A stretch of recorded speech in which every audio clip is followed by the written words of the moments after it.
রোহিঙ্গা না হয়েও এই অপবাদে পাসপোর্ট ভিসা বন্ধ সংযুক্ত আরব আমিরাতের অনেক বাংলাদেশির। এদের অধিকাংশই মহিলা হওয়ায় বিয়েও বন্ধ রয়েছে। ইচ্ছে থাকা সত্ত্বেও দেশে আসতে পারছেন না তারা। স্থানীয় প্রতিনিধি সাইফুল ইসলাম তালুদারকে সঙ্গে নিয়ে আসাদুজ্জামানের ক্যামেরায় অখিল পোদ্দার জানাচ্ছেন বিস্তারিত।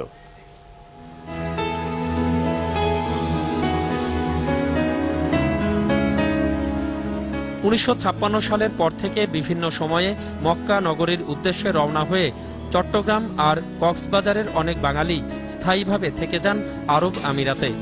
দেশ স্বাধীনের পর বঙ্গবন্ধুর নির্দেশে ইরাকের বাংলাদেশ দূতাবাসের মাধ্যমে আমিরাত প্রবাসীদের পাসপোর্ট দেয়া শুরু হয়।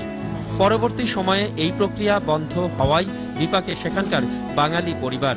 1 বছর এসে বাংলাদেশ কনসুলেট যাচ্ছি পাসপোর্টের জন্য, এই কয় না যাও মুরগির বাজারের মতন আমরা বাইর করে দিছে। স্কুল পরিবার লাগে মুশকিল হইয়া বেকিলা লাজেম পাসপোর্ট ভিসা বেকিন লাগে, তো পাসপোর্ট না তাহলে ভিসা কেঙ্গু লাগিব।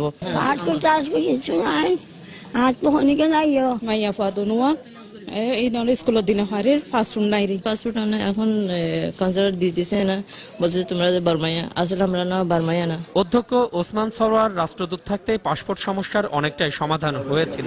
আমাদের মেয়ে বড় হয়েছে, ছেলে বড় হয়েছে, ওনাদেরকে বিয়ে শাদী করার জন্য আমাদের পাসপোর্টের দরকার হয়। এরা কই তোমরা বর্মার লোক, কে জন্য আমার বাচ্চারা বাংলা জানে না, আঞ্চলিক ভাষা কয়। আঞ্চলিক ভাষা কইলে বাংলাদেশ কনসুলেট থেকে বাইর করে যায়। বাবার কাছে যখন পাসপোর্ট আছে তাহলে ছেলে মেয়েরা পাসপোর্ট এবার কোনো ইয়ে আসেনি, কোনো আইন আসেনি, কোনো বিধানে আছে বাংলাদেশ সরকারের। এখন ভুল আমরা স্বীকার করতেছি, আমাদের ভুল। আপনারা আমাদেরকে মাফ করে দিবেন।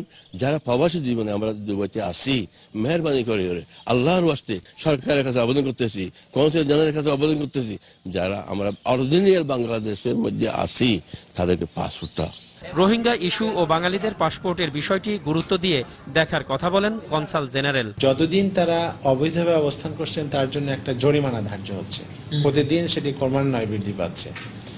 সেক্ষেত্রে তারা যদি দেশে যেতে চান এবং ইমিগ্রেশন পয়েন্টে তাদেরকে যখন দেখে যে তাদের এক একজনের জন্য 10,000 15,000 দিরহাম অবৈধ অবস্থানের জন্য তাদের যে জরিমানা জমা আছে সেটি পরিশোধ না করলে তারা দেশে যেতে পারছে না। বর্তমান সরকারের কাছে পাসপোর্টবিহীন বাঙালিরা আইডি কার্ডের দাবিও করেছেন। সংযুক্ত আরব আমিরাতে জন্মগ্রহণ করেছেন এমনটাই শুধু নয়, এখানে যারা 50 থেকে 60 বছর ধরে বাস করছেন তাদের অনেকেরই নাই পাসপোর্ট। আবার এর জন্য বাংলাদেশ এমবাসিতে যোগাযোগ করলে তাদেরকে ইনকোয়ারির নামে বিভিন্নভাবে হয়রানি করা হচ্ছে। প্রিয় দর্শক, আপনার চারপাশে নানা সমস্যা আর ভোগান্তি চিত্র তুলে ধরবে 21 টেলিভিশন। এসব তথ্য জানাতে ফোন করুন, এই নম্বরে পৌঁছে যাব। আমি অখিল পোদ্দার আর 21 টেলিভিশনের ক্যামেরা আপনাদের দুর্ভোগ দুর্দশায়